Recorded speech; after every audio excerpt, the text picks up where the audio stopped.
Je vais vous répondre dans un instant, mais avant ça, j'ai fait une promesse aujourd'hui à 2 jeunes filles que j'ai rencontrées, qui m'ont demandé de passer un message ce soir à Jordan Bardella parce que je suis avec lui en plateau. Vous êtes un des militants. Ces 2 jeunes filles sont pour l'une franco-marocaine et pour l'autre franco-arménienne. Et elles m'ont dit de vous dire, Monsieur Bardella, qu'elles se sont senties humiliées par la proposition que vous avez mise dans votre programme, que vous avez faite hier, Jouez très mal la comédie, de dire que des Français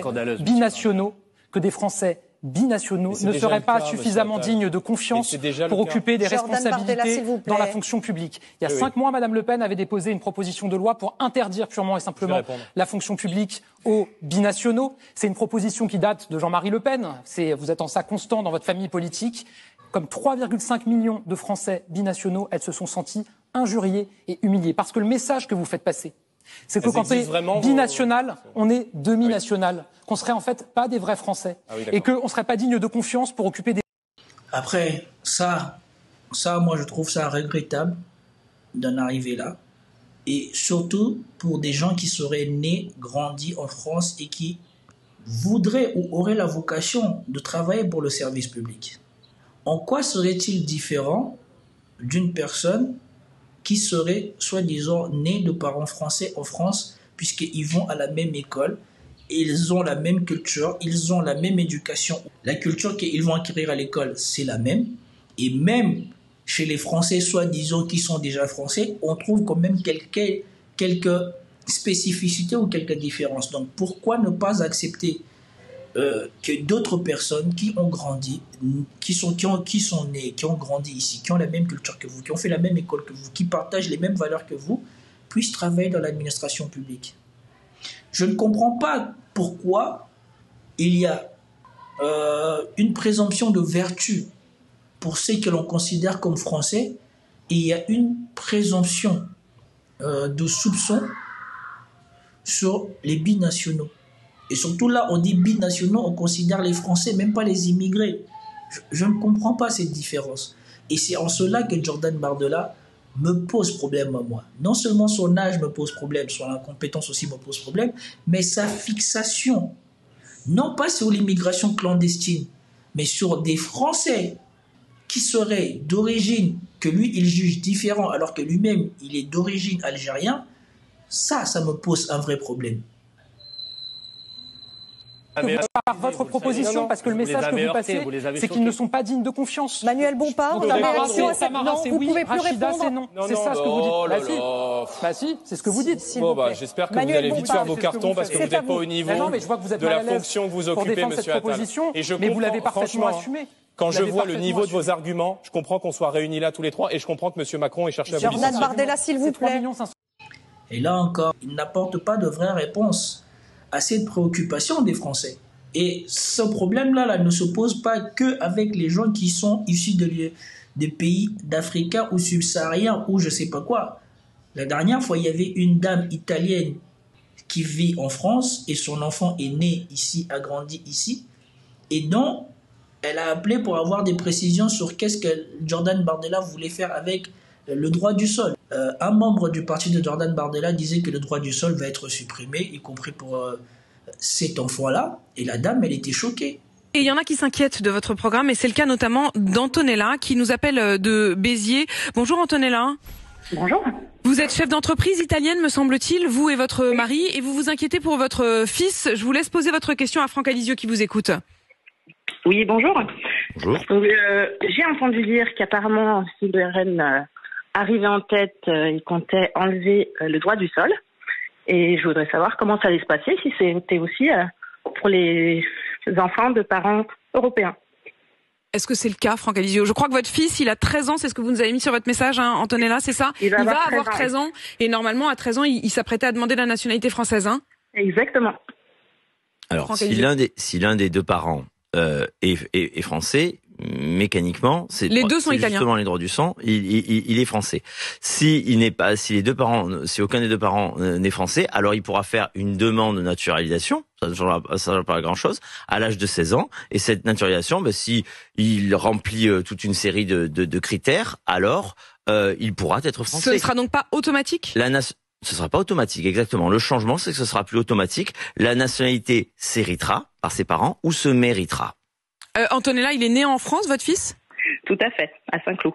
Il est né en France et ses deux parents sont italiens, c'est-à-dire dans l'Union européenne. Ça, il n'y a pas de distinction là-dessus. Il fera une demande de naturalisation et normalement, s'il n'y a pas de cas judiciaire, s'il coche toutes les cases, il y aura pas. C'est quoi les cases ? Vous parlez de critères, de cases. C'est quoi les cases, les critères? Ça, il faudra le déterminer dans le projet de loi, évidemment, puisque c'est quelque chose. Encore une fois, il y aura une majorité, il y aura des députés. Les députés ont leur voix, donc évidemment que ces critères seront des critères de bon sens. Comment vous réagissez à ça, Antonella ? Moi, je trouve ça tout simplement inadmissible.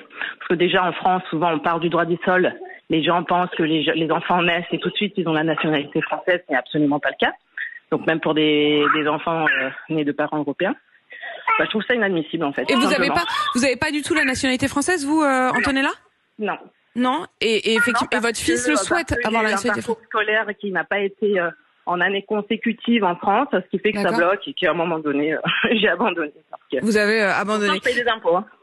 Antonella, merci en tout cas d'avoir posé votre question. C'est une question que de nombreuses personnes se posent. Oui. Mais donc ça veut dire que l'âge de 13 ans avec une nationalité automatique, c'est fini. Vous savez, on va pas mentir aux Français. Ça fait 30 ans qu'on leur propose le retour au droit du sang pour justement retrouver une maîtrise des flux migratoires, cesser l'anarchie migratoire aujourd'hui dans notre pays. Il faut être cohérent et il faut surtout être honnête et courageux. Quand vous ne pensez qu'à viser les Noirs et les Arabes et à les stigmatiser, n'oubliez pas que vos mesures peuvent aussi atteindre ça d'autres personnes et que d'autres personnes qui, eux, ne se sentaient pas stigmatisées comme les Noirs et les Arabes vont être heurtées par ces mesures. Parce qu'il n'y a pas que les Noirs et les Arabes qui font des enfants en France. Et il n'y a pas que les Noirs et les Arabes qui, quand ils font des enfants en France, sont contents de savoir que leurs enfants sont français. C'est une mesure qui concerne les franco-russes dans les postes sensibles.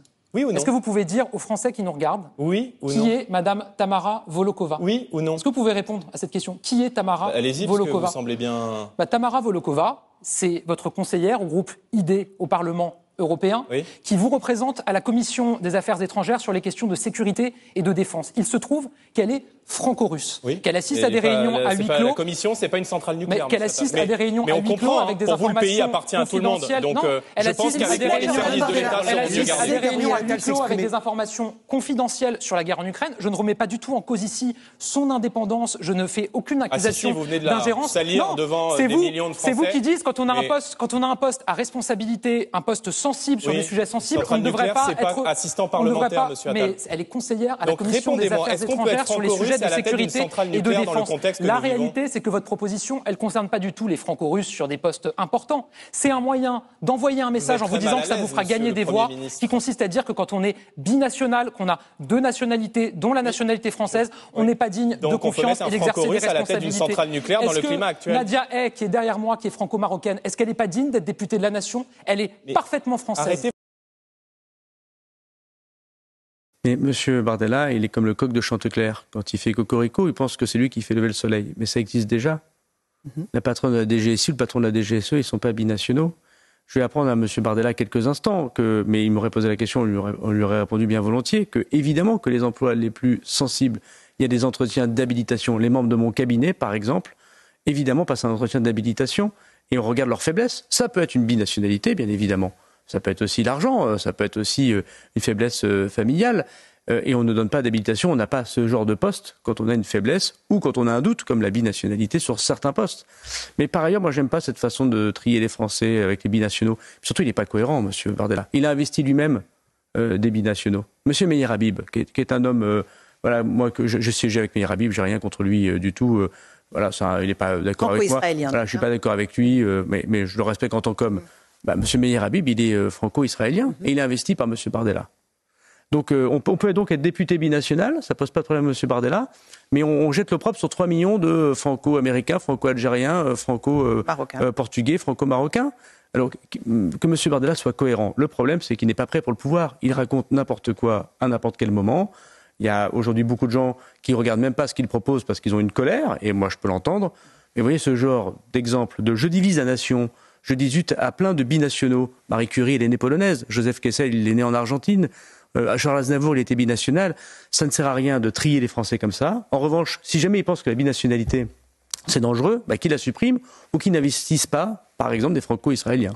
Manuel Bompard, c'est un tout autre projet de société qu'est le vôtre. Oui, mais d'abord, je vais amener un petit peu de raison dans ce débat parce que déjà, dès votre intervention, Monsieur Bardella, vous avez établi un certain nombre de contre-vérités.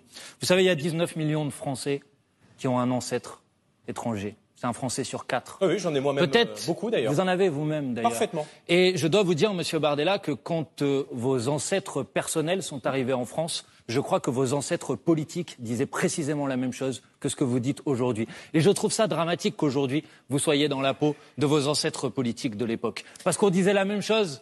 On disait que les Italiens ne pouvaient pas s'intégrer en France. On disait que les Espagnols ne pouvaient pas s'intégrer en France. Vos ancêtres politiques, ils étaient contre l'immigration. Monsieur Marchais, le patron du Parti communiste, il était très opposé à l'immigration parce que ça faisait de la concurrence pour les travailleurs français. Et on a construit ensemble ce beau pays qui s'appelle la France. Et on l'a construit grâce aussi à ces vagues d'immigration. Et vous savez, aujourd'hui, par exemple, il y a un travailleur sur 10 dans ce pays qui est un travailleur immigré. Eh ben, je vais vous dire, plutôt que de les dénigrer de manière systématique, vous devriez les remercier. Vous devriez les remercier parce qu'en vérité, ils occupent des emplois qui sont bien souvent essentiels à la vie de la nation. Que contrairement à ce que vous dites, les immigrés en France, ils ne coûtent pas de l'argent, ils rapportent de l'argent. Sur les 10 dernières années, il a été établi par l'OCDE que l'immigration rapporte chaque année 10 milliards d'euros. Augmentons l'immigration alors. Monsieur Attal, je ne suis pas en train de vous dire ça. Bardella, pardon, on a une notion très différente de l'immigration. Bon, pas tout à fait, vous avez voté ensemble. Vous avez voté ensemble la même loi. Vous avez voté. S'il y a des gens de droite qui pensent que Jordan Bardella il a été brillant dans ce débat, je suis désolé de dire que franchement, plus on est en train de remonter l'étude, plus il me semble qu'il est perdu. Déjà, premièrement, ses arguments ne sont pas toujours les meilleurs, mais par contre, son attitude à tout le temps couper les autres, alors que les autres lui laissent répondre, je trouve ça déplorable. Déplorable. Et surtout, Manuel Bompard vient ici d'apporter un argument qu'il n'avait pas apporté avant. Il dit que voilà, ces chiffres ont été calculés par l'OCDE. Donc, ce n'est pas un organisme pro ou anti-immigration, quoi que ce soit. Donc, l'immigration rapporte. Mais j'imagine que c'est l'immigration légale. Voter ensemble la même loi sur l'immigration. Maintenant, je vais vous dire quelle est ma logique politique. Ma logique politique, d'abord, c'est de dire qu'on ne part pas de son pays par bonheur, par plaisir, quand on est arraché à sa terre, à sa famille, là où on a grandi. Et donc, la première chose à faire, c'est de s'attaquer aux causes des migrations, de faire en sorte qu'il y ait moins de gens qui aient besoin de partir. Et ensuite, oui, Monsieur Bardella. Et ça, c'est quelque chose que Bardella ne dit pas. Et ça, c'est là où il y a la démagogie de Jordan Bardella. Les gens ne viennent pas en France parce qu'ils veulent venir en France. Les gens viennent en France parce qu'ils quittent là où ils trouvent qu'ils n'ont pas d'avenir, qu'ils ne pourront pas aider leur famille. Et ils sont prêts à braver n'importe quel malheur, n'importe quel péril, parce qu'ils savent qu'ici, ils auront au moins 100 ou 200 euros à envoyer à leur famille. Et donc la cause est là-bas. Et par contre, quand tu vas aller voir la cause de pourquoi là-bas ça va mal, bien souvent tu retrouves les Occidentaux dans les causes de pourquoi là-bas ça va mal. Et tant qu'on aura des gens comme Jordan Bardella qui viendront ici ou qui viendront en France faire croire qu'ils vont régler le problème de l'immigration sans s'attaquer aux causes de pourquoi ces gens-là veulent venir en France ou pourquoi ces gens-là veulent venir en Occident, ils continueront à mentir. Ça sera que des mensonges. Parce que moi, je peux vous le dire, quand tu es en Afrique et que tu prêches à d'autres gens, et surtout aux jeunes, que le péril n'en vaut pas la peine, que quand tu vas arriver en France, tu vas galérer, tu vas passer des années à travailler comme un esclave, parce que tu n'auras pas accès aux emplois qualifiés, et que tu auras de quoi vivre décemment, et surtout plus tu voudras vivre décemment, moins il te restera d'argent pour pouvoir prendre soin des tiens. Ça va t'entraîner dans d'autres problèmes que tu n'as jamais connus. Le stress, le burn-out, l'anxiété et tout un tas de problèmes que tu n'as jamais connus. Ils s'en foutent. Qu'est-ce qu'ils voient? Ils voient ce que l'Occident projette tous les jours à la télé. Que les gens vivent bien là-bas. Que les gens mangent au McDo. Que les gens mangent à leur faim. Et donc, la cause, c'est ce qu'on fait et on diffuse de ces endroits d'où ces gens ils partent. Là, j'assume de vous dire que quand une personne arrive en France, on doit l'accueillir dignement. On a été capable, Monsieur Bardella, on a été capable d'accueillir dans des très bonnes conditions 110 000 réfugiés ukrainiens. Et ça s'est très bien passé. Combien vous voulez accueillir de personnes? Ça s'est très bien passé. Et vous, combien vous voulez en accueillir? 0? Non, vous allez renvoyer l'immigration d'abord. Vous allez renvoyer ceux qui occupent des emplois essentiels à la vie de la nation? Je crois dans l'immigration de croissance. Je veux pas que la France mette des murs. L'immigration zéro, c'est un slogan. Je veux un solde de 10 000 entrées légales par an. Il veut un solde de 10 000 rentrées par an. La dernière fois qu'on a suivi le reportage ou la vidéo que je vous ai fait de BFM TV, ils ont dit que voilà, rien que le secteur de la restauration était en tension et qu'il fallait au moins 300 000 travailleurs. Donc ça vous fait dire le décalage qu'il y a entre Bardella, son programme et la réalité de ce que la France a besoin. Voilà ce que j'avais à dire dans cette vidéo et pour les parties visionnées. Faites-vous votre propre avis. Jusqu'à la prochaine vidéo. Peace out.